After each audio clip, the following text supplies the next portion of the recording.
Bonjour. Merci beaucoup d'être en direct avec nous sur ce plateau. Qui a le droit de parler dans une enquête en cours? Le procureur de la République. C'est tout. Donc le procureur de la République a d'autant plus raison qu'en matière de terrorisme, le parquet de Paris est le seul compétent en la matière. Donc, mais oui, c'est-à-dire que le ministre, qui est quand même au-dessus, quand même, il y a une séparation des pouvoirs en Ouais. France. Il y a une séparation des pouvoirs. Vous avez la justice d'un côté et vous avez le monde politique de l'autre, le gouvernement de l'autre. Donc le procureur de la République diligente l'enquête préliminaire. Là, on est de façon totalement indépendante. de c'est ce que vous voulez façon dire. totalement indépendante du pouvoir politique. Le maire de Lyon peut s'exprimer en des termes politiques, mais il ne peut pas intervenir dans l'enquête ni donner des informations de l'enquête. Il n'a pas le droit. Il n'est pas investi de cette compétence-là. Le Code de procédure pénale le dit clairement, c'est le procureur de la République qui peut et doit s'exprimer dans certaines circonstances. C'est à lui de décider quand il est bon, quand il est temps de s'exprimer. Oui, mais qui a informé le ministre de l'Intérieur et le maire de Lyon? C'est lui, a priori.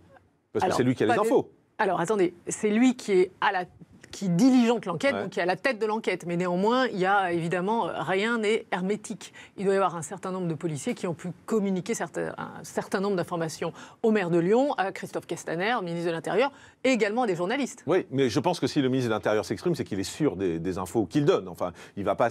Non? Attendez, non. Il y a un grand principe aussi en France, c'est la présomption d'innocence. Et c'est pour ça que le procureur de la République fait extrêmement attention à cette question-là. Notamment, il a les codes pour s'exprimer sur ces questions-là. Il a les mots, il a les phrases. Il a les phrases et il sait ce qu'il doit dire et il sait quelle est la limite. Alors, je ne dis pas qu'un ministre ne sait pas quelle est la limite. Là, en l'occurrence, manifestement, ils auraient outrepassé leurs compétences, qui sort complètement de ses fonctions. Là, il s'érige en juge. Là, il a jugé, il a rendu la justice et il a dit qu'il s'agit du responsable, de l'auteur. Et ensuite, il se rattrape en disant c'est un responsable présumé ou un auteur présumé. Il n'a pas le droit. Alors, il n'a tout simplement pas le droit de dire ça. Il dit surtout qu'il n'est pas présumé innocent, il dit qu'il est présumé responsable. Alors, je ne sais pas si c'est une notion qui existe en justice, mais... Non, la présomption d'innocence. Voilà. On est présumé. Il n'y a pas une présomption de responsabilité. Non, on est présumé innocent. D'accord. On est présumé innocent. Alors, il y a un certain nombre de charges contre lui qui laisseraient penser qu'il serait l'auteur de cet attentat. Peut-être. Peut-être. Point d'interrogation. Là, ce que j'entends, c'est surtout de l'affirmatif, des déclarations quasi certaines, voire certaines.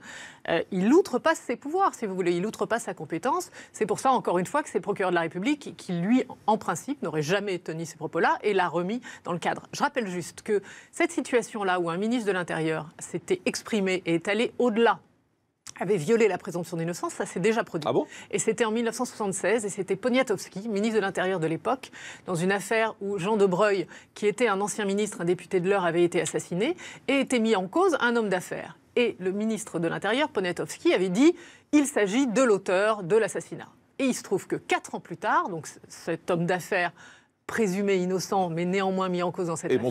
Et montré du doigt, est arrêté par la police, détention provisoire, pendant 4 ans, puis non-lieu.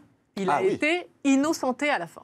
Donc, cette personne, cet homme d'affaires qui avait été injustement, en tout cas, qui a été injustement accusé, ça on l'a su 4 ans plus tard, eh bien, a saisi la Cour européenne des droits de l'homme et la France avait été condamnée pour atteinte à la présomption d'innocence. Donc, la France avait été condamnée à payer à l'époque 2 millions d'euros à cet homme d'affaires mis en cause dans cette affaire et injustement accusé par Poniatowski en 1976. Donc prudence, appel à la prudence, même quand on est ministre de l'Intérieur. Oui, bien sûr. Quand on est ministre de l'Intérieur, on s'exprime sur des sujets politiques et pas aussi clairement ou aussi radicalement sur une affaire judiciaire en cours. C'était très précis, très concret. Merci beaucoup, Maître Delphine Meillet, d'avoir été avec nous.